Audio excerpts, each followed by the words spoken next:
প্রিয় শিক্ষার্থী বন্ধুরা, আজকে আমরা তোমাদের একটা অধ্যায়ের সিকিউ সলভ ক্লাস করাবো।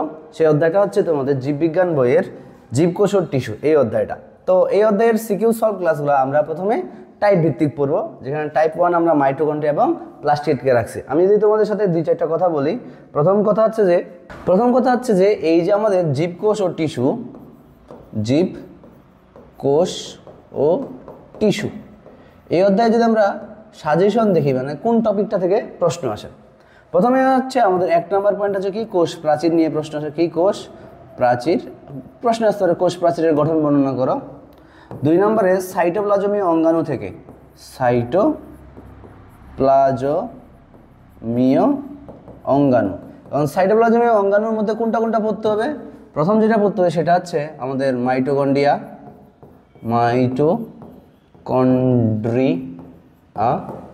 প্লাস্টিড,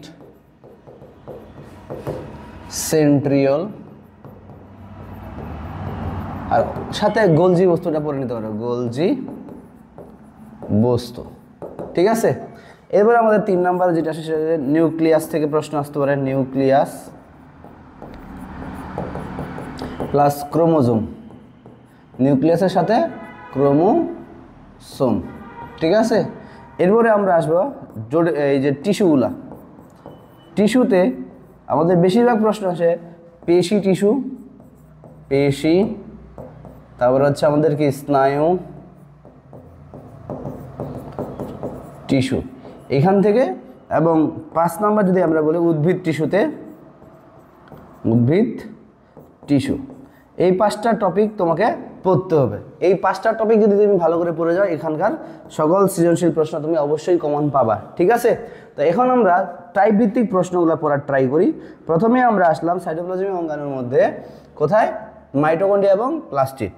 তো এই মাইটোকন্ড্রিয়া এবং প্লাস্টিড নিয়ে আমরা আলোচনা করতে গেলে প্রথমে আমরা এটাকে একটা স্লাইডের মধ্যে নিয়ে নেই। দেখো এখানে আমাদের কি কি আছে, আগে প্রশ্নগুলো পড়ো। প্রশ্নগুলো পড়লে তুমি একটা ক্লিয়ার কনসেপ্ট তোমার মাথায় চলে আসবে যে আমি যে মাইটোকন্ড্রিয়া এবং প্লাস্টিড থেকে পড়বো কি কি পড়তে হবে। ঠিক আছে কিনা? তাহলে প্রথম যেই প্রশ্নটা আছে, দেখো দেওয়া আছে যে একটা উদ্দীপক শক্তি উৎপাদনকারী অঙ্গাণু, আর এটাকে বি হচ্ছে কি খাদ্য তৈরিকারী অঙ্গাণু। এখন তোমাকে এইভাবে উদ্দীপক নাও থাকতে পারে, উদ্দীপকটা তোমাকে ডিরেক্ট চিত্র দিয়ে দিছে অথবা আরও কিছু ক্লু দিছে, তাহলে তুমি ধরে রাখতে পারছো যে এইটা হচ্ছে মাইটোকন্ড্রিয়া হচ্ছে শক্তি উৎপাদন করে, আর আমাদের কি খাদ্য তৈরি করে কি কোনটা? প্লাস্টিড, বা আমরা ক্লোরোপ্লাস্ট বলতে পারি, তাই না? তো তোমার প্রথম প্রশ্নটা আসছে কি এ অঙ্গাণুর গঠন চিত্র বর্ণনা করো, অর্থাৎ মাইটোকন্ড্রিয়ার গঠন চিত্র বর্ণনা করতে বলছে। 2 নম্বরে বলছে কি বি অঙ্গাণুটির গঠন চিত্র বর্ণনা করো, অর্থাৎ কি আমাদের খাদ্য তৈরি অঙ্গাণু। এখন আমরা একটা একটা করে উত্তর দেওয়া শুরু করি। প্রথমে আসি এ অঙ্গাণুটির গঠন, তাহলে এইভাবে লিখবা উদ্দীপকের এ হলো মাইটোকন্ড্রিয়া,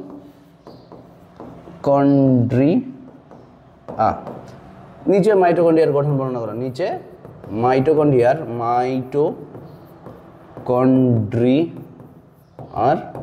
গঠন বর্ণনা করা হলো। ঠিক আছে, এখন মাইটোকন্ড্রিয়ার গঠন তোমাদের বইয়ে অত সুন্দর করে লেখা নাই, যে কারণে আমরা আমাদের মতো করে সুন্দর করে লিখবো। প্রথমে যে জিনিসটা করতে হবে সেটা হচ্ছে চিত্র অঙ্কন করতে হবে। কী করতে হবে? চিত্র অঙ্কন। আমি চিত্রটা এখানে উপরে অঙ্কন করতে চাই, ব্যাখ্যাটা নিচে দিচ্ছি।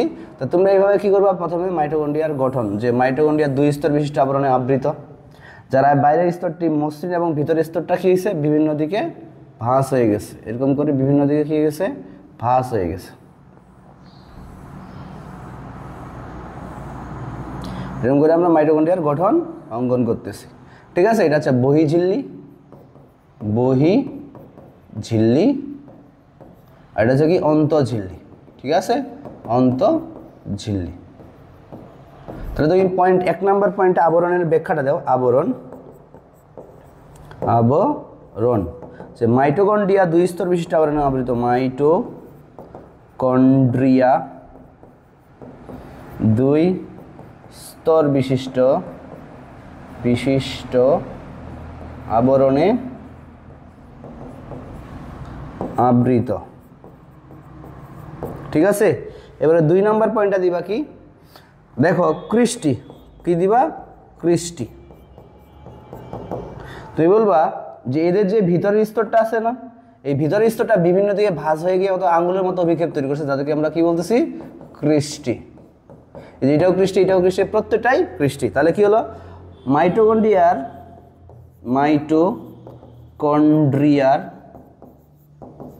ভিতরের স্তর বিভিন্ন দিকে ভাঁজ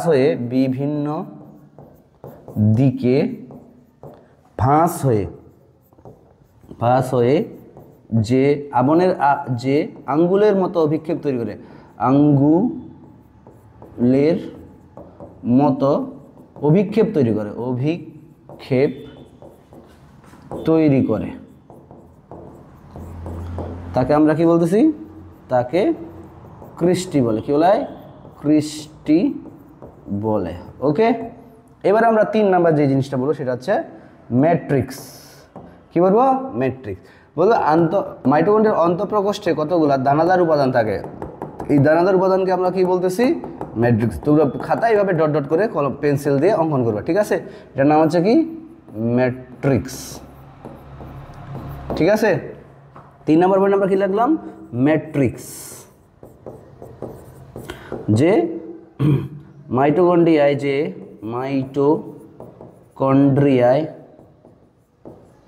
যে দানাদার উপাদান থাকে, যে দানাদার উপাদান থাকে তাকে আমরা কি বলতেছি? ম্যাট্রিক্স বলে। এবার আমরা 4 নম্বর পয়েন্টে লিখব। 4 নম্বর পয়েন্টে লিখব অক্সিজোম। কি লিখব? অক্সিজোম। কি লিখব? অক্সিজোম।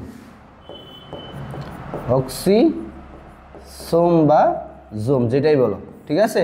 তাহলে আমরা কি করলাম? এই যে মাইটোকন্ড্রিয়ার অন্তঃপ্রকোষ্ঠ আছে না, এই মাইটোকন্ড্রিয়ার যে ভিতরের মেমব্রেনটা আছে, এই ভিতরের মেমব্রেনে কতগুলো দানাদার বৃন্তক এরকম গোলাকার বস্তু থাকে, কতগুলো বৃন্তক এবং গোলাকার বস্তু থাকে। এই বৃন্তক গোলাকার বস্তুগুলোর নাম আমরা কি দিলাম?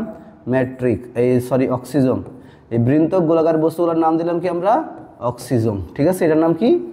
অক্সিজোম। তাহলে কি লিখব? মাইটোকন্ড্রিয়ার অন্তঃমেমব্রেন বা ক্রিস্টির গায়ে, তোমাদের বইয়ে লেখা আছে ক্রিস্টির গায়ে যে গোলাকার বৃন্তক বস্তু লাগানো থাকে তাকে আমরা কি বলতেছি? তাকে অক্সিজোম বলে। কি বলে? অক্সিজোম বা জোম বলে। ঠিক আছে, এখন এদের আরেকটা জিনিস লাস্ট, সেটা হচ্ছে কি?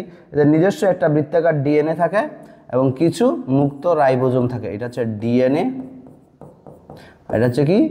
রাইবোজোম। ঠিক আছে, তাহলে আমরা কি পাচ্ছি? 5 নাম্বার, এদের বৃত্তাকার ডিএনএ ও মুক্ত রাইবোজোম থাকে। কি থাকে? মুক্ত রাইবোজোম থাকে।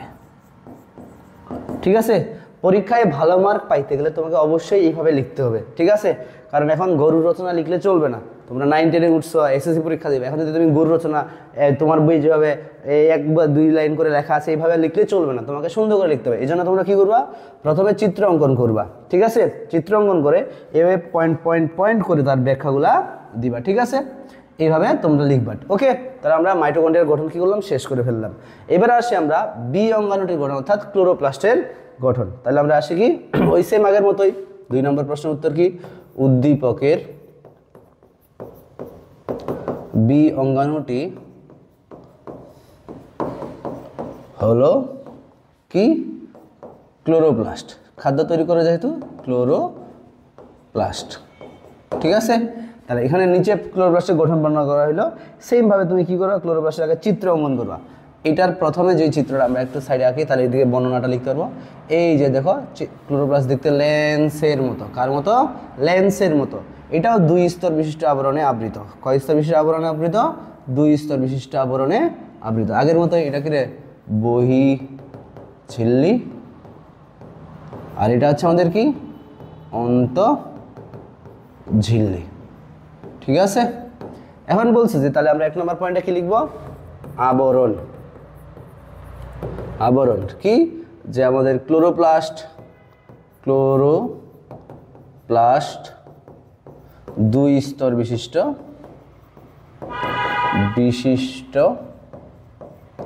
আবরণে কি থাকে? আবরণে আবৃত। ঠিক আছে, এরপরে আমরা যদি দেখি 2 নম্বর পয়েন্টটা, এখানে লিখবো আমরা স্ট্রোমা। ঠিক আছে, তো দেখো আমাদের যে ক্লোরোপ্লাস্টের ভিতরে কতগুলো দানাদার উপাদান থাকে, যাকে আমরা ম্যাট্রিক্স বলি। আর এই ম্যাট্রিক্স যদি যখন পানি শোষণ করে, অর্থাৎ পানিকে নিজের দিকে শোষণ করে, তখন তাকে বলা হয় কি? স্ট্রোমা। তাহলে কি বললাম আমরা? পানিগ্রাহী ম্যাট্রিক্সকে কি বলা হয়? ম্যাট্রিক্সকে কি বলে? স্ট্রোমা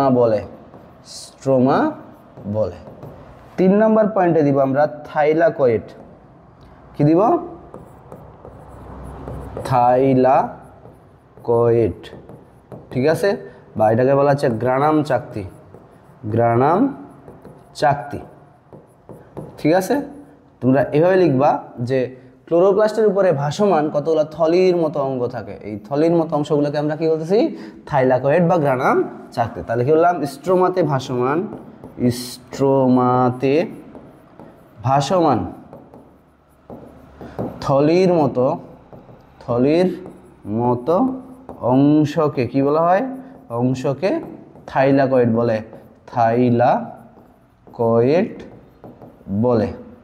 এবারে 4 নম্বর পয়েন্ট লিখবা গ্রানাম। কি লিখবা? গ্রানাম। অসংখ্য থাইলাকয়েড একটা আরেকটার উপর যুক্ত হয়ে একটা পূর্ণাঙ্গ যখন অংশ তৈরি করে, তখন তার নাম হয়ে যায় কি? গ্রানাম। এটাকে বলা হচ্ছে কি? গ্রানাম। আর এটা তো আমরা স্ট্রোমা পড়ছি, স্ট্রোমা। ঠিক আছে, তাহলে কি? থাইলাকয়েডের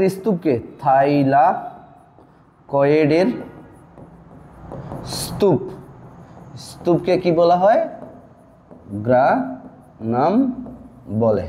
এরকম অসংখ্য গ্রানাম এইভাবে আমাদের ক্লোরোপ্লাস্টের মধ্যে থাকে। প্রায় 40 থেকে 60টার মতো গ্রানাম থাকে। ঠিক আছে, এবার অসংখ্য গ্রানাম থাকে।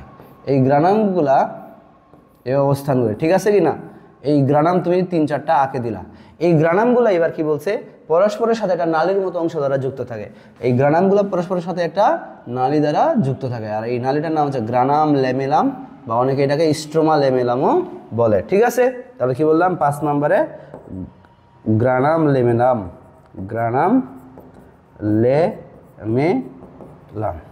তাহলে কি লিখবা? থাইলাকয়েড পরস্পরের সাথে গ্রানাম সমূহ পরস্পরের সাথে যে নালীর মতো অংশ দ্বারা যুক্ত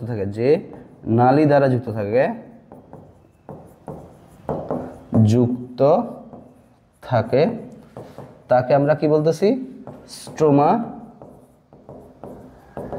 ল্যামেলাম বা গ্রানাম ল্যামেলাম বলা হয়। গ্রানাম ল্যামেলাম বলে। ওকে, এবং লাস্ট এখানেও আমরা কি পাবো?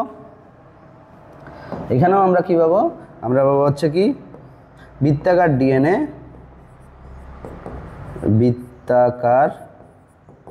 ডিএনএ ও মুক্ত রাইবোজোম। এখানে আমরা কি পাবো?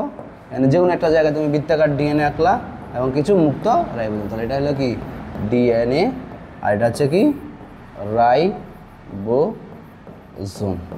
ঠিক আছে, এভাবে অঙ্কন করলে তুমি ছবি আঁকবা আর এভাবে বর্ণনা লিখে দিবা। কি? আবরণ থাকে, স্ট্রোমা থাকে, থাইলাকয়েড বা গ্রানাম চাকতি থাকে, গ্রানাম ল্যামেলাম এবং কি বৃত্তাকার ডিএনএ এবং মুক্ত রাইবোজোম। এটা গেল আমাদের কার গঠন? আমাদের ক্লোরোপ্লাস্টের গঠন। এবার দেখো আমাদের পরবর্তী যে প্রশ্নটা আছে সেটা কি দিছে? বি অঙ্গাণুটিকে স্বতন্ত্র অঙ্গাণু বলা হয় কেন? বিশ্লেষণ করো। তাহলে বি অঙ্গাণুটিকে স্বতন্ত্র অঙ্গাণু বলা হয় কেন? তাহলে দেখো বি অঙ্গাণুটা হলো কি? ক্লোরোপ্লাস্ট। বি অঙ্গাণুটি হলো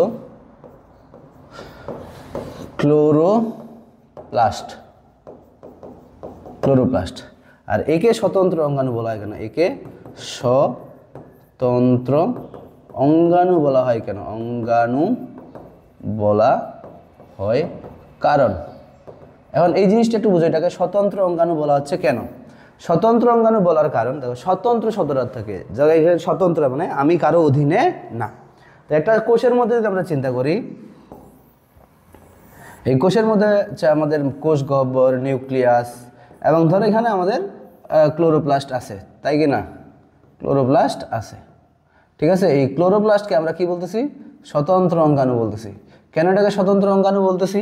এর কারণ হচ্ছে যে সে খাদ্য, নিজের খাদ্য নিজেই তৈরি করে, তার কাজ আমরা জানি কি শর্করা খাদ্য তৈরি করে, এবং এর ভিতরে যে নিজস্ব বৃত্তাকার ডিএনএ আছে এবং মুক্ত রাইবোজোম আছে, এই বৃত্তাকার ডিএনএর জন্য তারা নিজের কোষ বিভাজন কি করতে পারে?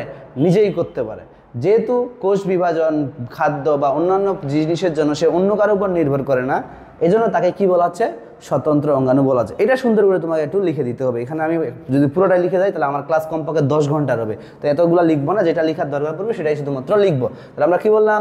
যে ক্লোরোপ্লাস্ট নিজের খাদ্য নিজে তৈরি করে এবং এদের নিজস্ব ডিএনএ এবং রাইবোজোম থাকার কারণে তারা নিজেদের কোষ বিভাজন কি করতে পারে? সংখ্যা বৃদ্ধি নিজেরাই করতে পারে। অর্থাৎ কোষ বিভাজন, খাদ্য বা অন্যান্য কিছুর জন্য তারা অন্য কোনো কোষ বা কোষ অঙ্গাণুর উপর নির্ভর করে না বলে এদেরকে কি বলা হচ্ছে? স্বতন্ত্র অঙ্গাণু বলা হয়, ঠিক আছে। এরপরে প্রশ্নটা দেখো, এরপরে প্রশ্নটা বলছে যে বি অঙ্গাণুটা কিভাবে জীবজগৎকে টিকিয়ে রাখছে বিশ্লেষণ করো। অথবা এই সেম প্রশ্নটার আরেকটা প্রশ্ন থাকতে পারে যে বি অঙ্গাণুটির গুরুত্ব আলোচনা করো, ঠিক আছে। তাহলে বি অঙ্গাণুটির গুরুত্ব যদি আমরা দেখি, যে বি হচ্ছে কি? ক্লোরোপ্লাস্ট। বি হচ্ছে কি? ক্লোরোপ্লাস্ট।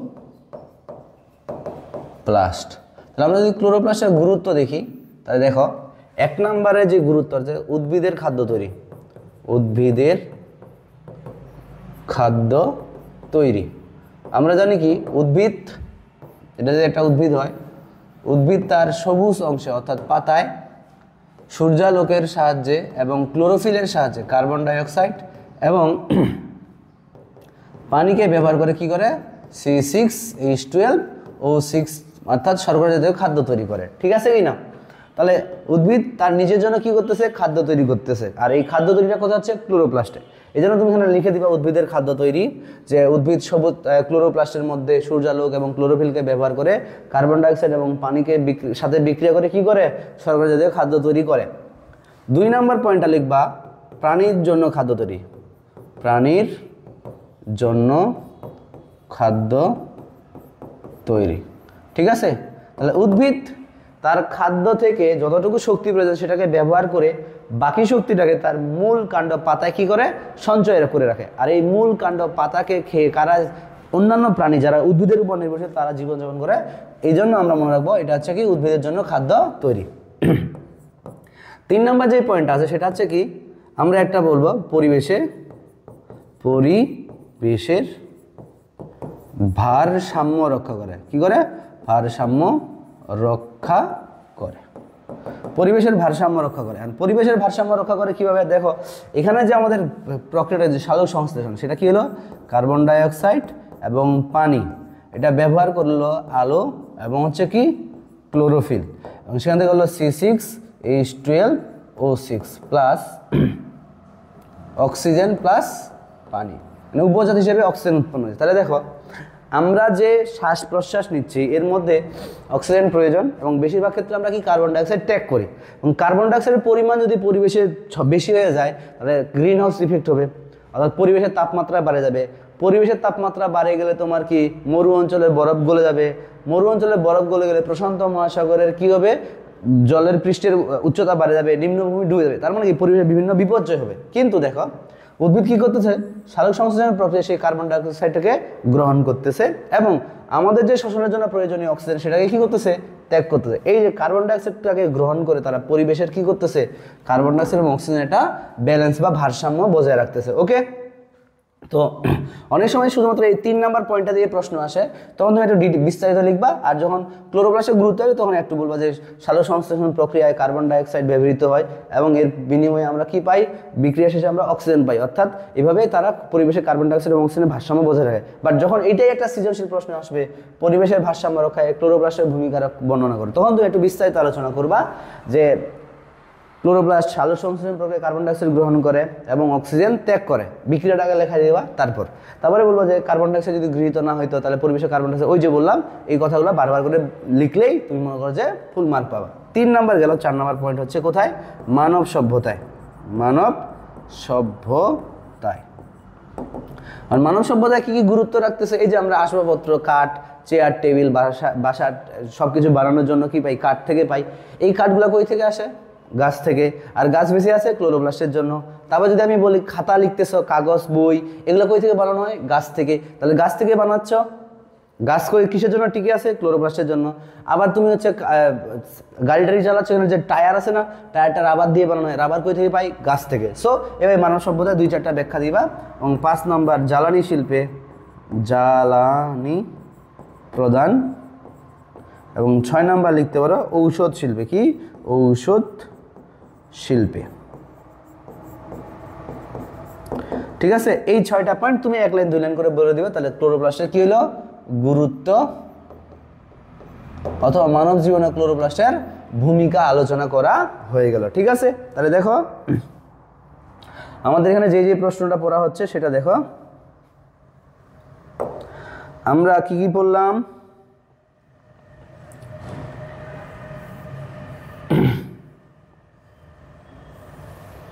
এক নাম্বার হয়ে গেছে।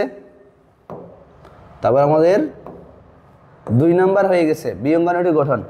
বিঅঙ্গাণুকে স্বতন্ত্র অঙ্গাণু বলা হয়, এখানে এটাও পড়ছি। বিঅঙ্গাণুটিকে কী হয়? জীবজগৎকে গুরুত্ব। এই অঙ্গাণুটির অনুপস্থিত থাকলে কী ধরনের সমস্যা হতে পারে? কারণ এই অঙ্গাণুটি কি? মাইটোকন্ড্রিয়া। কারণ মাইটোকন্ড্রিয়ার গুরুত্ব যে মাইটোকন্ড্রিয়া আমাদের কি করে? তার কাজ হচ্ছে শক্তি উৎপাদন করা। যদি মাইটোকন্ড্রিয়া শক্তি উৎপাদন না করতো তাহলে কোষের ভিতরে শক্তি উৎপাদন হইতো না, কোষ নিস্তেজ হইতো, কোষ নিস্তেজ হলে দেহ নিস্তেজ, এবং কি একটা সময় গেলে জীব কি যাবে? মরে যাবে। তার মানে কি? মাইটোকন্ড্রিয়া না থাকলে আমাদের কি উৎপন্ন হইল? শ্বসন হইতো না। শ্বসন না হলে শক্তি উৎপাদন হতো না, আর শক্তি না থাকলে দুনিয়ার কোনো প্রাণী বেঁচে থাকতো না। ঠিক আছে, এ এবং বি অঙ্গাণুটির গুরুত্ব আমরা আলোচনা করে ফেললাম। উদ্দীপকের বি অঙ্গাণুটি উদ্ভিদ কোষের অনন্য বৈশিষ্ট্য বলা হয় কেন? কেন এটাকে অনন্য বৈশিষ্ট্য বলা হয় কেন? কারণ অনন্য বলতে কি যাচ্ছে যে এটা শুধুমাত্র উদ্ভিদ কোষেই পাওয়া যায়।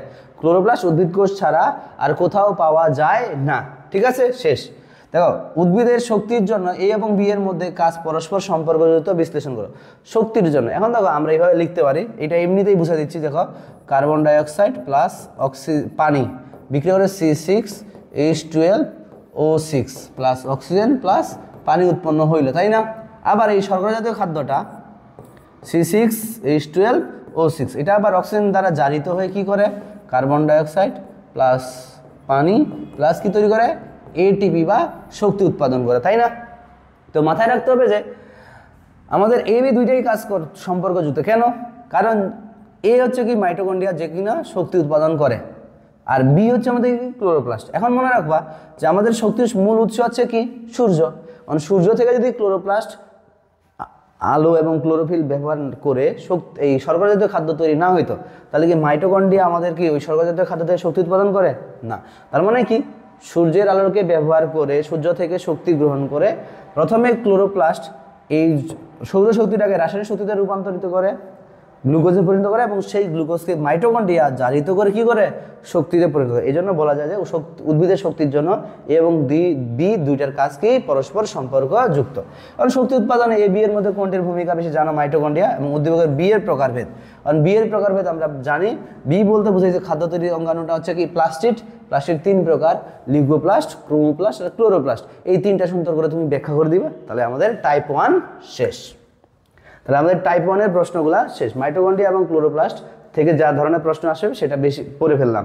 এবার এখন আমরা আমাদের দ্বিতীয় টাইপ নিয়ে আলোচনা করব, যেখানে আমরা নিউক্লিয়াস, ক্রোমোজোম এবং সেন্ট্রিওলকে একসাথে আলোচনা করব। ঠিক আছে, এখন দেখো এটা একটা উদ্দীপক, এখানে নিউক্লিয়াস এবং পি দ্বারা আমরা ইন্ডিকেট করছি কাকে?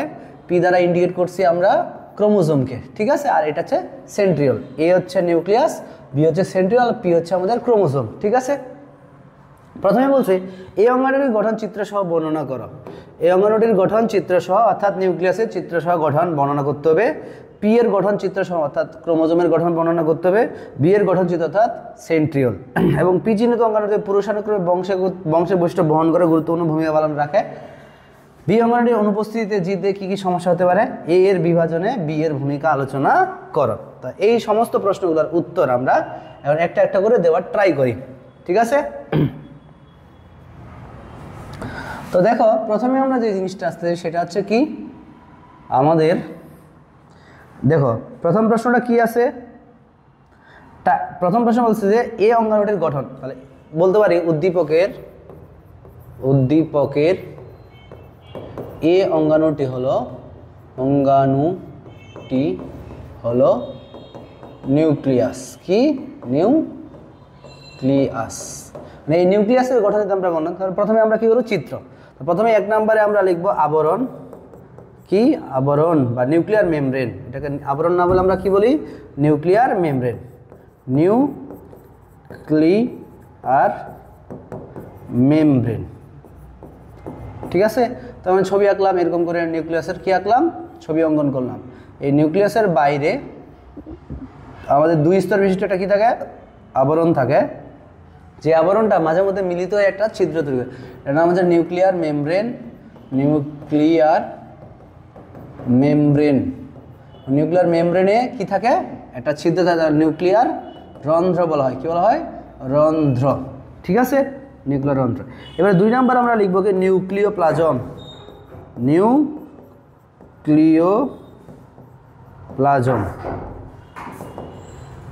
নিউক্লিওপ্লাজম যদি আমরা বর্ণনা করি, তাহলে নিউক্লিয়াসের মধ্যে যে ঘন স্বচ্ছ যে অর্ধতরল জেলির মতো যে অংশটা আছে তাকে বলা কি নিউক্লিওপ্লাজম, ঠিক আছে? 3 নম্বর পয়েন্টে আমরা লিখব নিউক্লিওলাস। কি নিউক্লিয়াসের মধ্যে যে গাঢ় ঘন পদার্থ একটা বস্তু আছে, এই ঘন বস্তুটাকে বলা হচ্ছে কি নিউক্লিওলাস। এবং এখানে আমাদের কতগুলা সুতার মতো অংশ আছে, এই সুতার মতো অংশগুলোকে আমরা বলতেছি ক্রোমাটিন জালিকা বা ক্রোমোজোম। এটাকে আমরা কি বলতেছি 4 নম্বর পয়েন্টে, ক্রোমাটিন জালিকা বা নিউক্লিয়ার রেটিকুলাম, যেটাই বলো নিউক্লিয়ার রেটিকুলাম বললেই ভালো হবে, ঠিক আছে? কি বললাম আমরা, নিউক্লিয়ার রেটিকুলাম। 4 নম্বর আমরা কি বললাম, নিউক্লিয়ার রেটিকুলাম।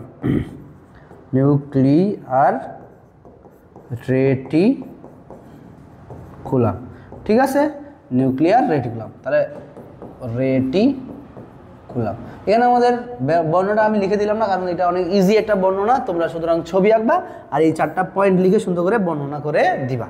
এখন আমরা আসবো 2 নম্বর প্রশ্নটা, দেখো পি এর গঠন চিত্র সহ বর্ণনা করো। পি, তাহলে আমাদের কি বললাম, উদ্দীপকের পি হলো ক্রোমোজোম। কি ক্রোমোজোম, এই ক্রোমোজোমের গঠন আমরা যদি বর্ণনা করতে যাই, তাহলে একটা দেখো তোমাদের বইয়ে এরকম একটা ছবি আছে, এরকম ছবি আছে, এই ছবিটার মধ্যে দেখবা এরকম একটা চাবুকের মতো অংশ আছে, ঠিক আছে, এরকম একটা চিত্র আছে। তো এই ক্রোমোজোমের গঠন আমরা যদি বলি, প্রথমে বলি হচ্ছে ক্রোমাটিন। এটা তোমাদের বইয়ে একদমই ব্যাখ্যা নাই, সুতরাং আমি লিখে দিচ্ছি ক্রোমাটিন। ক্রোমোজোমের ভিতর, ক্রোমোজোমে যে সুতার মতো অংশ, সেটাকে বলতেছি আমরা ক্রোমাটিন। অংশকে কি বলবো, ক্রোমাটিন বলে। অংশকে কি বলে, ক্রোমাটিন। ঠিক আছে? ক্রোমাটিনের পরে একটা অংশ দেখো, যে অংশটা হচ্ছে আমাদের অরঞ্জিত অঞ্চল আছে। ক্রোমোজোম শব্দটার অর্থ হচ্ছে কি, ক্রোমো মানে রঙিন, জোম মানে বস্তু, অর্থাৎ রঞ্জিত দেহ। তাহলে বলছে 2 নম্বরে আসি আমরা সেন্ট্রোমিয়ার।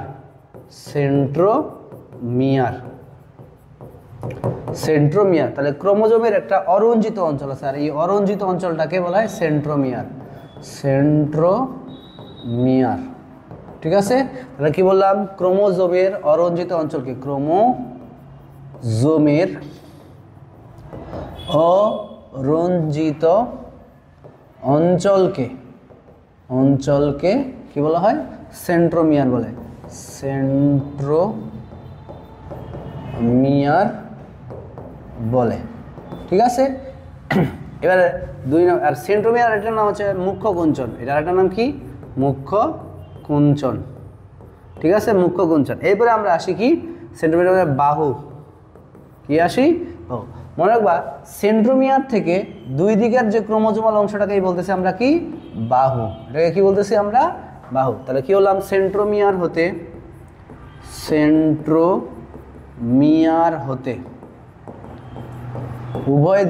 উভয় দিকের ক্রোমোজোমাল অংশকে কি? ক্রোমোজোমাল অংশকে আমরা কি বলি? অংশকে বাহু বলে। 3 নম্বর পয়েন্ট গেলে এবার আসি আমরা 4 নম্বর পয়েন্ট, সেটা হচ্ছে কি? গৌণ কুঞ্চন। কি? গৌণ কুঞ্চন। ঠিক আছে, গৌণ কুঞ্চন মনে রাখবা। সেন্ট্রোমিয়ার ছাড়াও এর একটা অংশ আছে যেটা কুঞ্চিত, মানে কি সংকুচিত এরিয়া আছে। এই সংকুচিত এরিয়াটাকে বলতেছি আমরা গৌণ কুঞ্চন। এটাকে বলতেছি আমরা কি? গৌণ কুঞ্চন। ঠিক আছে, আর আমরা কি বললাম? Centromere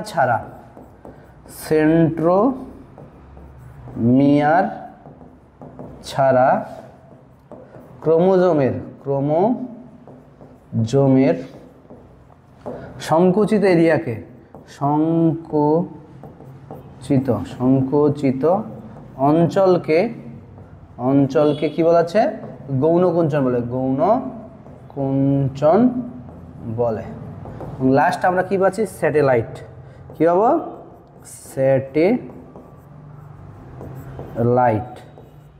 satellite. ঠিক আছে, স্যাটেলাইট কি? এই যে গৌণ কুঞ্চনের উপরে যে স্ফীত গোলাকার অংশটা আছে না, গৌণ কুঞ্চনের সাথে গোলাকার স্ফীত অঞ্চলকে আমরা কি বলবো? অংশকে কি বলা হয়? স্যাটেলাইট বলে। এই যে দেখো কোন উপরে যে গোলাকার স্ফীত অংশটা আছে, এটার নাম হচ্ছে কি?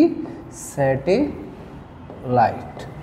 ঠিক আছে, তাহলে ক্রোমোজোমের গঠন আসলে এটা ছবিটা আঁকবা এবং সাথে তোমরা এটা দিয়ে দিবা। ঠিক আছে, এবারে আমরা দেখি তার পরের প্রশ্নটা। দেখো লেখা আছে বি অঙ্গাণুটির গঠন চিত্র সহ বর্ণনা করো। তার বি অঙ্গাণুটির গঠন মানে সেন্ট্রিওল। কার গঠন করবো আমরা? সেন্ট্রিওল। তাহলে বি অংশটা হচ্ছে কি? সেন্ট্রিওল। এখন আমি সেন্ট্রিওল সম্পর্কে যদি একটা বলি, যে সেন্ট্রিওল কি? যে নিউক্লিয়াসের কাছাকাছি অবস্থিত বেলনাকার এবং পরস্পরে সমকোণে অবস্থিত যে অঙ্গাণুটি স্বপ্রজনন ক্ষমতা সম্পন্ন, তাদেরকেই বলতেছি আমরা সেন্ট্রিওল। এই সেন্ট্রিওলের চারদিকে একটা হলুদ বর্ণের তরল পদার্থ আছে, যাকে বলা হচ্ছে কি? সেন্ট্রোস্ফিয়ার। এটাকে কি বলতেছি আমরা? সেন্ট্রোস্ফিয়ার। আর সেন্ট্রোস্ফিয়ার এবং সেন্ট্রিওলকে একসাথে বলা হয় কি? সেন্ট্রোজোম। তাহলে এটা হচ্ছে কি? সেন্ট্রিওল। তরল অংশটাকে বলা হয় সেন্ট্রোস্ফিয়ার এবং এই দুইটাকে একসাথে বলা হচ্ছে কি? সেন্ট্রোজোম। এটা একটু বর্ণনা সুন্দর করে লিখবা, যে নিউক্লিয়াসের কাছাকাছি অবস্থিত বেলনাকৃতির যে দুটি অঙ্গাণু থাকে স্বপ্রজনন ক্ষমতা সম্পন্ন, তাকে বলা হয় সেন্ট্রিওল। সেন্ট্রিওলের চারদিকে একটা গাঢ় তরল পদার্থ থাকে, যাকে বলা হয় সেন্ট্রোস্ফিয়ার। এবং সেন্ট্রিওল এবং সেন্ট্রোস্ফিয়ারকে মিলিতভাবে বলা হয় কি? সেন্ট্রোজোম। চিত্র একবার একটু বর্ণনা দিয়ে দিবা। এই বর্ণনা দিলে মোটামুটি তোমাদের মার্ক দিয়ে দিবে। এখন দেখো আমরা পরের প্রশ্নটা আসি, সেটা হচ্ছে কি? পির চিত্রটি বংশানুক্রমে, এটা হচ্ছে আজকে প্রথম অধ্যায়ের সাথে দ্বাদশ অধ্যায়ের একটা মিল আছে, যে বংশানুক্রমে বংশের বৈশিষ্ট্য গুরুত্বপূর্ণ ভূমিকা পালন করে ক্রোমোজোম। আর ক্রোমোজোমের ভিতরে থাকে ডিএনএর ভিতরে থাকে জিন, যারা এক প্রজন্ম থেকে বৈশিষ্ট্যগুলো কি যার পরবর্তী প্রজন্মে স্থানান্তর করে। এখন বলছে এই প্রশ্নের উত্তর দেখো, 5 নম্বর প্রশ্নটা, যে বি অঙ্গাণুটি অনুপস্থিত থাকলে জীবদেহে কি সমস্যা দেখা যেতে পারে? বি অঙ্গাণুটি অনুপস্থিত যদি জীবদেহে দেখা থাকে, অর্থাৎ কি সমস্যা হবে? এখন দেখো সেন্ট্রিওল যদি না থাকে কোষের মধ্যে, তাহলে কি হবে? দেখো আমরা জানি যে কোষ বিভাজনের ধাপ আছে এবং প্রোমেটাফেজ ধাপে। কোন ধাপে? প্রোমেটাফেজ। এই প্রোমেটাফেজ ধাপে আমাদের নিউক্লিয়াসের মধ্যে কি হয়? এই 2 মেরুযুক্ত একটা স্পিন্ডল যন্ত্রের সৃষ্টি হয়। 2 মেরুযুক্ত একটা কি? স্পিন্ডল যন্ত্রের সৃষ্টি হয়। আর এই স্পিন্ডল যন্ত্র তৈরিতে, এটার নাম হচ্ছে স্পিন্ডল যন্ত্র। আর এই স্পিন্ডল যন্ত্র তৈরিতে সাহায্য করে কে? সেন্ট্রিওল। যদি সেন্ট্রিওল না থাকতো তাহলে স্পিন্ডল যন্ত্র তৈরি হইতো না। স্পিন্ডল যন্ত্র যদি তৈরি না হয়, তাহলে আমাদের কোষের ভিতরে এই যে স্পিন্ডল যন্ত্রের সংকোচনের ফলেই কিন্তু মূলত আমাদের কি হয়? অ্যানাফেজ ধাপে গিয়ে, কোন ধাপে? এটা অ্যানাফেজ ধাপে গিয়ে স্পিন্ডল যন্ত্রের সংকোচনের কারণে অ্যানাফেজ ধাপে গিয়ে আমাদের ক্রোমোজোমের বিভাজন ঘটে এবং তারা মেরুমুখী চলন প্রদর্শন করে। এই মেরুমুখী চলন প্রদর্শন করে বলেই আমাদের দুই দিকে কী হয়, দুইটা নিউক্লিয়াসের সৃষ্টি হয়। তার মানে যদি সেন্ট্রিওল না থাকতো তাহলে কিন্তু আমাদের কোষ বিভাজন হইতো না। কেন? স্পিন্ডল যন্ত্র তৈরি হইতো না। আর স্পিন্ডল যন্ত্র তৈরি না হলে আমাদের কি কোষ বিভাজনও হইতো না। সুতরাং বলা যায় যে আমাদের স্পিন্ডল যন্ত্র কিসে সাহায্য করে? আমাদের কোষ বিভাজনে সাহায্য করে। সুতরাং স্পিন্ডল যন্ত্র না থাকলে বা সেন্ট্রিওল না থাকলে আমাদের কোষ বিভাজন হইতো না। সেম কথাটাই দেখো, এ এর বিভাজনে বি এর ভূমিকা আলোচনা করা, অর্থাৎ নিউক্লিয়াসের বিভাজনে সেন্ট্রিওলের ভূমিকা আলোচনা করে, যেটা আমরা একটু আগেই পড়লাম।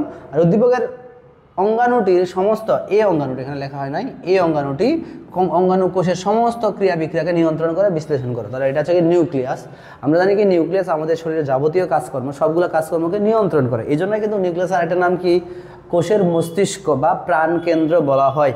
ঠিক আমাদের যেমন মস্তিষ্ক আমাদের ফুল বডিকে নিয়ন্ত্রণ করে, ঠিক একটা কোষের ভিতরে যতগুলো কাজ আছে, যেমন ধরো মাইটোকন্ড্রিয়া শক্তি উৎপাদন করে, ক্লোরোপ্লাস্ট করে, কতটুকু কোষ মানে তারা কাজ করবে সেটা নিয়ন্ত্রণ করে কিন্তু আবার কে? নিউক্লিয়াস। তাহলে কোষের যাবতীয় কাজগুলোকে নিয়ন্ত্রণ করে কে? নিউক্লিয়াস। এই জন্য নিউক্লিয়াসকে কী বলা হয়? কোষের প্রাণকেন্দ্র বা মস্তিষ্ক। ঠিক আছে, তাহলে এই হলো আমাদের কি আমাদের 2 নম্বর টাইপের প্রশ্ন, সবগুলোই পড়া শেষ। এখন আমরা আসবো, সেটা হচ্ছে কি টাইপ নাম্বার 3। টাইপ 3তে যদি আমরা যাই, খুবই ইম্পর্টেন্ট, পেশি টিস্যু এবং স্নায়ু টিস্যু নিয়ে কথাবার্তা। ঠিক আছে, পেশি টিস্যু এবং কি স্নায়ু টিস্যু। এখানে দেখো আমরা 4টা ছবি আঁকে ফেলছি, ঐচ্ছিক পেশি, অনৈচ্ছিক পেশি, হৃৎপেশি এবং কি স্নায়ু টিস্যু। ঠিক আছে, প্রত্যেকটার গঠন বর্ণনা করো, ওয়াই এর গঠন, জেড এর গঠন, অর্থাৎ ঐচ্ছিক পেশি, অনৈচ্ছিক পেশি এবং হৃৎপেশির গঠন বর্ণনা করো, জেডের গঠন বর্ণনা করো। ঠিক আছে কিনা? এখন আমরা প্রথমে পেশিগুলো একসাথে পড়ার ট্রাই করবো। তাহলে এখানে আমরা নিলাম কি ঐচ্ছিক পেশি, একটা ভাগে নিব আমরা অনৈচ্ছিক পেশি, আর একটা হচ্ছে হৃৎপেশি। কি নিলাম আমরা? ঐচ্ছিক পেশি। কেন এইভাবে পড়াচ্ছি? কারণ একসাথেই আমরা সবগুলো পড়বো, তার মানে একসাথে গঠন প্লাস পার্থক্য হয়ে যাবে। এখানে আসে অনৈচ্ছিক পেশি, অনৈচ্ছিক পেশি, আর আমরা কি করতেছি? হৃৎপেশি। একসাথে আমরা গঠন প্লাস পার্থক্য পড়ে ফেলতেছি। প্রথমে ঐচ্ছিক পেশির চিত্রটা অঙ্কন করবা। কি করবা? চিত্র অঙ্কন। ঐচ্ছিক পেশি হচ্ছে লম্বা নলাকার তবে শাখাবিহীন। এরকম হচ্ছে লম্বা নলাকার তবে শাখাবিহীন। তাহলে 1 নম্বর বৈশিষ্ট্য কি? লম্বা নলাকার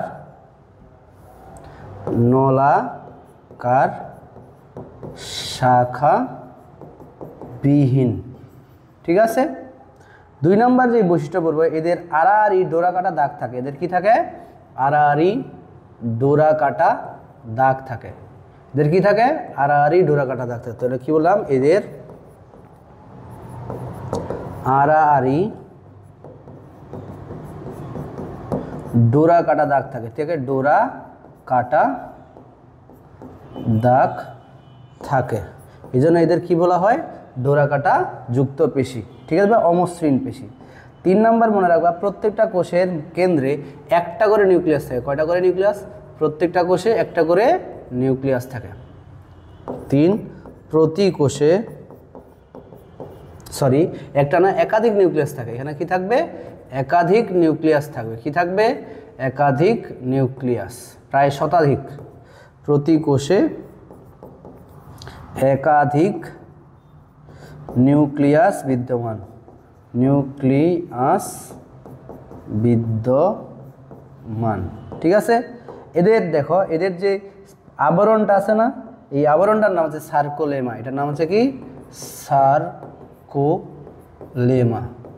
এদের কি 4 নম্বর পয়েন্ট, এদের সার্কোলেমা স্পষ্ট। পেশি কোষের আবরণের নাম হচ্ছে কি? সার্কোলেমা। এদের সার্কোলেমা স্পষ্ট। ঠিক আছে, 4 গেল। এবার আমরা 5 আসি। এদের 5 নম্বর, এদের সংকোচন প্রসারণ, আচ্ছা এটা পরে লিখতেছি, আগে আমরা লিখি। এদের মাঝে আমরা কতগুলো এরকম সুতার মতো অংশ, কি সুতার মতো অংশ, যাতে মায়োফাইব্রিল বলা। কি বলা হয়? মায়োফাইব্রিল। এটার নাম হচ্ছে কি? মায়োফাইব্রিল। ঠিক আছে, মায়োফাইব্রিল বিদ্যমান।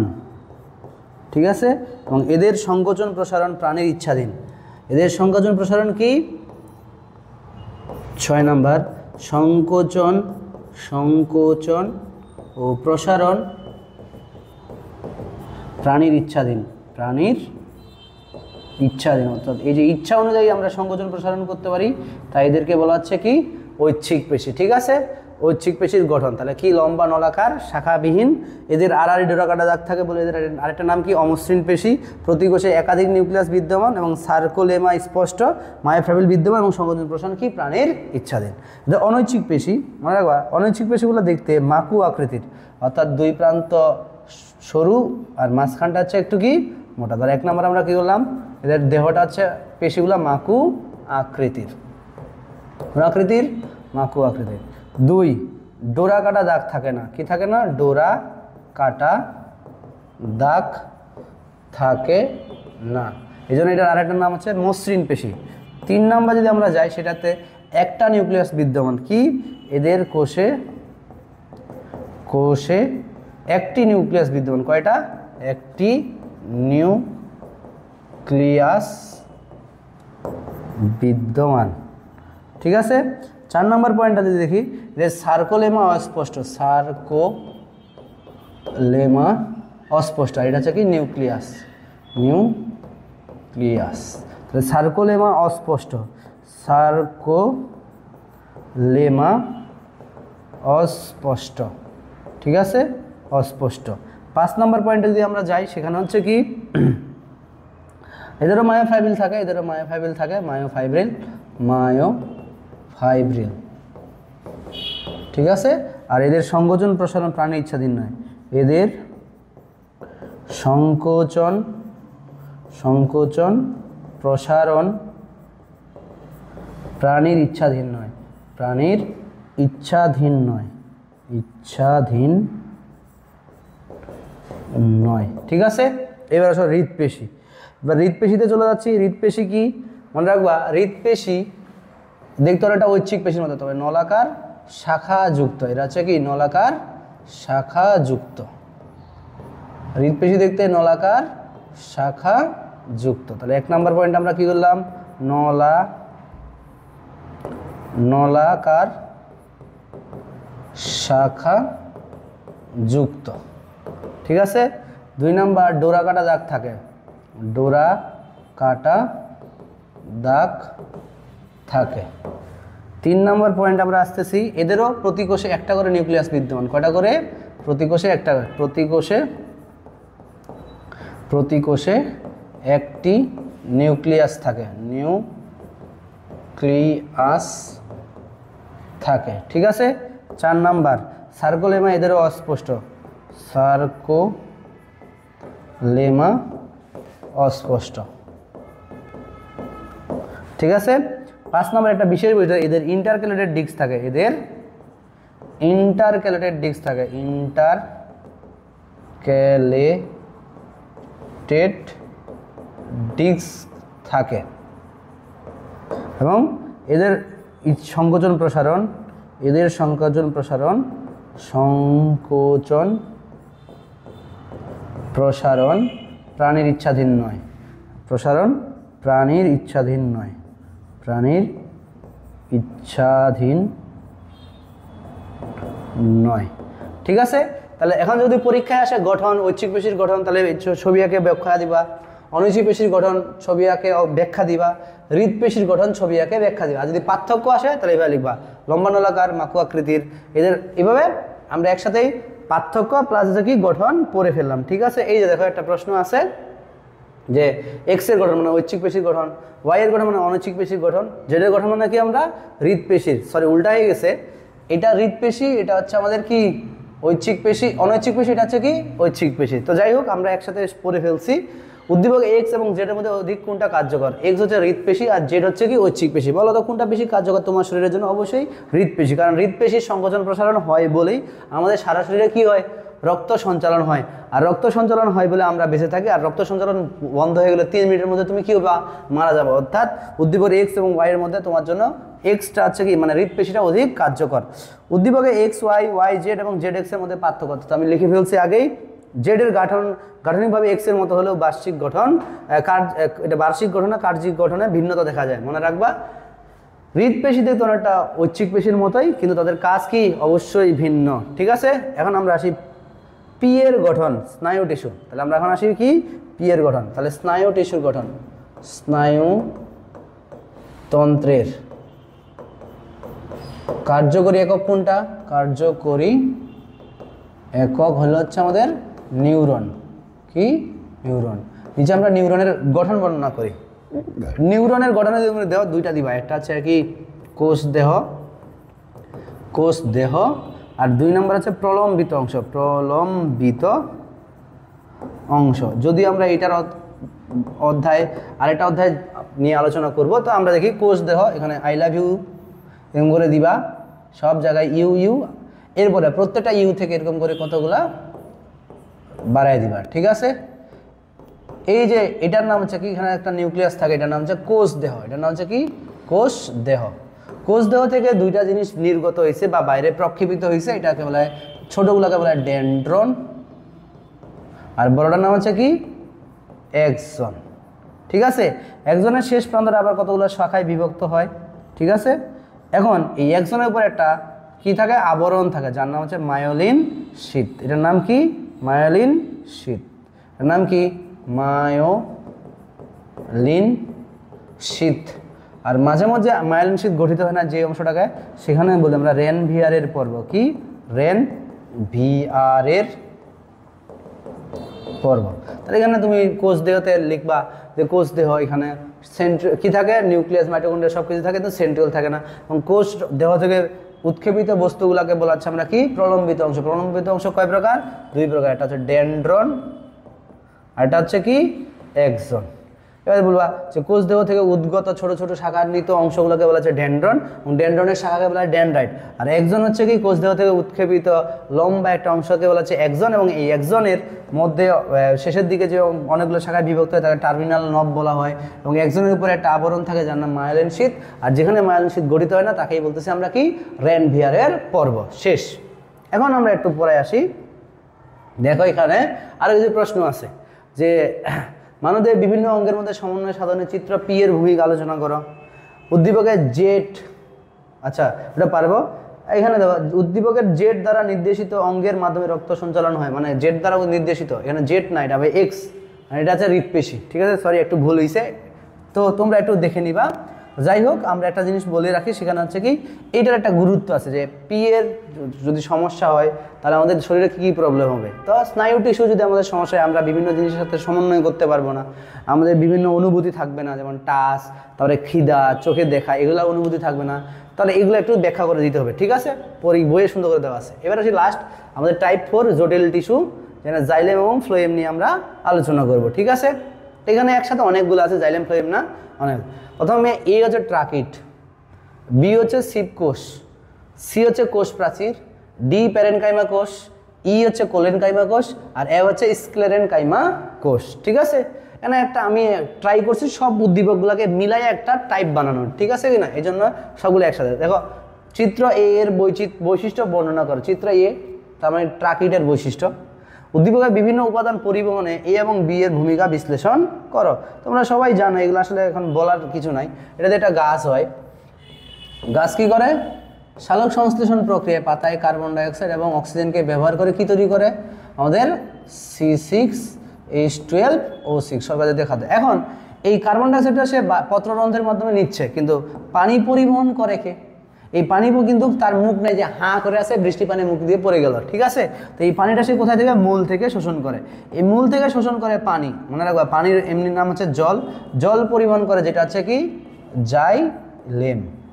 ঠিক আছে, তাহলে মাটি হতে পাতায় জল পৌঁছানোর কাজটা করে কে, জাইলেম। কারণ পাতায় তৈরি হলো খাদ্য, খাদ্যের ইংরেজি হচ্ছে কি ফুড। আর এই খাদ্য উৎপাদিত খাদ্যকে উদ্ভিদের প্রত্যেকটা কোষে পাঠানোর কাজ করে কে, ফ্লোয়েম। তাহলে যদি জাইলেম এবং ফ্লোয়েম না থাকে তাহলে মনে রাখবা খাদ্য তৈরির জন্য কাঁচামাল হিসেবে পানি বা খনিজ লবণ পাতায় পৌঁছাইতো না, এবং ফ্লোয়েম না থাকলে পাতায় উৎপাদিত খাদ্যটা উদ্ভিদের সমস্ত অংশে পৌঁছাইতো না। তাহলে উদ্ভিদের সমস্ত অংশে যদি খাদ্য না পৌঁছায় তাহলে সেখানে শক্তি উৎপন্ন হবে না, একটা সময় উদ্ভিদ খেয়ে যাবে, নষ্ট হয়ে যাবে বা মারা যাবে। এই জন্য বলা যায় যে জাইলেম ফ্লোয়েমের গুরুত্ব অপরিসীম। ঠিক আছে, এরপরে প্রশ্নটা দেখো যে সি এর গঠন বর্ণনা করো। সি হচ্ছে কি কোষ প্রাচীর। ঠিক আছে, কোষ প্রাচীরের গঠন। এবার আমরা আসি কোষ প্রাচীরের গঠন। সি হলো কি কোষ প্রাচীর। কারণ কোষ প্রাচীরের গঠন যদি আমরা বলি, ঠিক আছে, প্রথমে এইভাবে আঁকবা যে এর মাঝে থাকে হচ্ছে মধ্য পর্দা। কোষ প্রাচীরে কি থাকে? মধ্য পর্দা। এভাবে লিখবা কোষ প্রাচীরের স্তর 3টি স্তর। কয়টা? 3টি স্তর নিয়ে গঠিত। স্তর নিয়ে গঠিত, ঠিক আছে, 3টা স্তর নিয়ে গঠিত। 1 নম্বর হচ্ছে কি মধ্য পর্দা, একদম স্টেপ বাই স্টেপ লিখবা।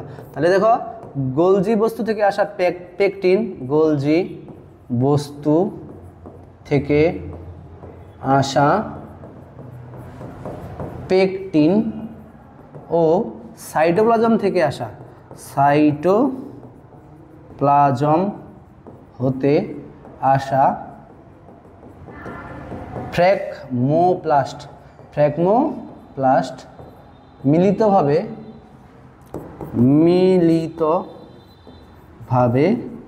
যে জেলির মতো স্তর তৈরি করে, জেলির মতো স্তর তৈরি করে তাকে আমরা কি বলতেছি? তাকে মধ্য পর্দা বলে, মধ্য পর্দা বলে, ঠিক আছে। এবারে মধ্য পর্দার উপরে কিছু রাসায়নিক পদার্থ জমা হয়ে একটা স্তর তৈরি করে, তার নাম হচ্ছে প্রাথমিক প্রাচীর। প্রাথমিক প্রাচীর, তার নাম কি? প্রাথমিক প্রাচীর। তাহলে কি হইল? মধ্য পর্দার উপরে আরও কিছু রাসায়নিক পদার্থ জমে একটা পাতলা স্তর তৈরি করলো। এই পাতলা স্তরটার নাম হচ্ছে কি? প্রাথমিক প্রাচীর। এটার নাম কি? প্রাথমিক প্রাচীর। আমি কি কি রাসায়নিক পদার্থ জমা হয়েছে দেখো, এভাবে লিখে রাখবা। মধ্য পর্দার উপর সেলুলোজ, হেমিসেলুলোজ এবং গ্লাইকোপ্রোটিন। কি? গ্লাইকোপ্রোটিন জমা হয়ে যে পাতলা স্তর তৈরি করে, যে পাতলা স্তর তৈরি করে তাকে আমরা কি বলতেছি? তাকে প্রাথমিক প্রাচীর বলে, প্রাথমিক প্রাচীর বলে, ঠিক আছে। মানে এই প্রাথমিক প্রাচীরের উপরে আরও কিছু রাসায়নিক পদার্থ জমা হয়ে একটা পুরু স্তর তৈরি করে, মোটা স্তর। প্রাথমিক প্রাচীরের উপর জমা হয়ে আরেকটা মোটা স্তর তৈরি করে, তার নাম হচ্ছে সেকেন্ডারি প্রাচীর। সেকেন্ডারি প্রাচীর। তাহলে প্রাথমিক প্রাচীরের উপর আরও কিছু রাসায়নিক পদার্থ জমা হয়ে 3 নম্বর স্টেপে আমরা কি দিব? সেকেন্ডারি প্রাচীর। সেকেন্ডারি প্রাচীর কি বললাম? প্রাথমিক প্রাচীরের উপর, প্রাথমিক প্রাচীরের উপর লিগনিন,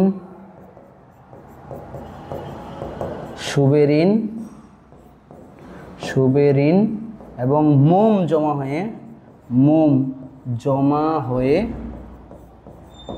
যে পুরু স্তর তৈরি করে, যে পুরু মানে কি? মোটা স্তর তৈরি করে, স্তর তৈরি হয় তাকে আমরা কি বলবো?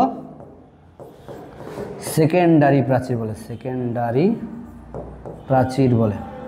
আমরা বলি সেকেন্ডারি প্রাচীর 2 স্তর বলে, 3 স্তর বিশিষ্ট। এটা আবার কয় স্তর বিশিষ্ট? 3। পরীক্ষায় আসলে এইভাবে ছবি আঁকবা আর এরকম বর্ণনা দিবা, কোষ প্রাচীরের গঠন শেষ, ঠিক আছে। এরপরে আমরা আসবো কোথায়? আমরা আসি পরের যে প্রশ্নটা আছে, সেটা হচ্ছে কি? ঊর্ধ্বমুখী এবং নিম্নমুখী পরিমাণে এ এবং বি এর ভূমিকা, অর্থাৎ ওই যে বললাম জাইলেম এবং ফ্লোয়েমের ভূমিকা, এটা আমরা পড়ে ফেলছি। উদ্দীপকের ডি এবং ই এর কাজ একই হলেও গঠন ভিন্ন। ডি হচ্ছে আমাদের প্যারেনকাইমা আর এই হচ্ছে কি? কোলেনকাইমা। পারবা? এখানে মনে করো ডি এর এফ এর বর্ণনা, আসলে তোমরা এখান থেকে কি করবা? প্যারেনকাইমার গঠন, কোলেনকাইমার গঠন এবং স্ক্লেরেনকাইমার গঠন পড়ে ফেলবা। এটা আমি আর পড়াচ্ছি না, ঠিক আছে। এখন দেখো আমাদের টাইপ 5 ক্রোমোজোম, এই ক্রোমোজোম নিয়ে আমরা পড়ে ফেলছি, ঠিক আছে। উদ্দীপক এক্স এর গঠন বর্ণনা করো, অর্থাৎ ক্রোমোজোমের গঠন বর্ণনা করতে বলছে। এবারে এম এর অবস্থান অনুসারে এক্স এর প্রকারভেদ আলোচনা। তাহলে দেখো এম এর অবস্থান অনুসারে এক্স এর প্রকারভেদ। এম কি? সেন্ট্রোমিয়ার, আর এক্স তো ক্রোমোজোম। তাহলে সেন্ট্রোমিয়ারের অবস্থান অনুসারে সেন্ট্রোমিয়ারের অবস্থান অনুসারে সারে এক্স এর মানে ক্রোমোজোমের প্রকারভেদ, ক্রোমোজোমের প্রকারভেদ কয় প্রকার? 4 প্রকার। এগুলো আমরা সবাই জানি। কয় প্রকার? 4 প্রকার। 1 নম্বর প্রকারটা হচ্ছে আমাদের কি মেটাসেন্ট্রিক। 1 নম্বর হচ্ছে কি মেটাসেন্ট্রিক। পড়ছি এগুলো আমরা সব, যে সকল ক্রোমোজোমের সেন্ট্রোমিয়ারটা ক্রোমাটিডের মাঝখানে অবস্থান করে তাকে বলা হয় কি মেটাসেন্ট্রিক। দেখতে কার মতো লাগে? ভি আকৃতির। আমি ব্যাখ্যা দিচ্ছি না, জাস্ট বুঝাচ্ছি। 2 নম্বর হচ্ছে কি সাব মেটাসেন্ট্রিক। কি সাব মেটাসেন্ট্রিক, যাদের ক্রোমোজোমের সেন্ট্রোমিয়ারটা একটা বাহু থেকে মাঝখান থেকে একটু দূরে, তখন তাকে দেখতে কিসের মতো লাগে? এল আকৃতির। কোন আকৃতির? এল আকৃতির। আর 3 নম্বর হচ্ছে আমাদের কি অ্যাক্রোসেন্ট্রিক।